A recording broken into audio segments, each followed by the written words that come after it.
ჯერა კონსტიტუციის დარღვევა ეს არის.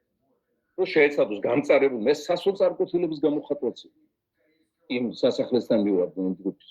სასოწარკვეთილია ხალხი აღარ იციან რა მოიმოქმედო რეჟიმი ჩამოყოს. ყველა რეჟიმის დასამხობად ვიყავით იქ მისულები. რუსთაველზე. ყველა ვიყავით გამოსული 300,000 კაცი და კიდევ 4-მდე ვინც ვერ გამოვიდა რეჟიმის დასამხობად. შესაძლებლად, ჩამოსამხობად, ჩამოსაშლელად, პანჩურის ამოსარტყმელად. ყველა სხვადასხვანაირად ეს წარმოედგინა და ვისაც წარმოედგინა რომ თქვათ იქ პრეზიდენტის სასახლის დაკავებით ეს ამბავი მოხდებოდა, ეს ახორციელების მცდელობა იყო. ხო, მაგრამ ყველას კარგად გვესმის ეს ამბავი, რომ მოპარულ სახელმწიფოს რომელიმე სასახლის აღებით ვერ დაიბრუნებდა, ვერ დაამხობ რეჟიმს. სახელმწიფო მოიპარა და ჯიბეში ჩაიდო ბიძინა ივანიშვილი.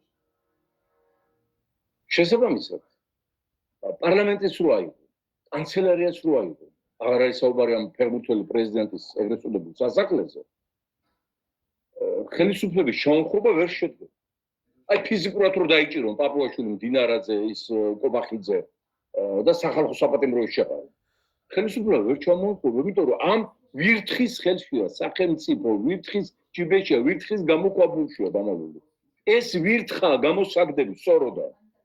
აი როგორც მონადირეები ხო ჩემ დროს ასე იყო, აღარ ვიცი. მელიას რა თქმა უნდა სისასტიკე იყო, მელიას რა დაუშავებია ესე. მელიას სოროს შეუნთებდნენ ცეცხლს მონადირეები, ეს ბოლი რო შევიდოდა და შეაწყვეტა და გამოواردებოდა მე ეს მელია და ან დაიჭერდნენ, ან მოკლავდნენ, არავის გაასწრებდნენ. აი ესეთი ბოლი უნდა შეუშვოთ მის სოროში საპროტესტო და სასანქციო პროტესტების შედეგად სანქციების ბოლი სოროში, საიდანაც ის გამოواردება და ჩაუგარდება.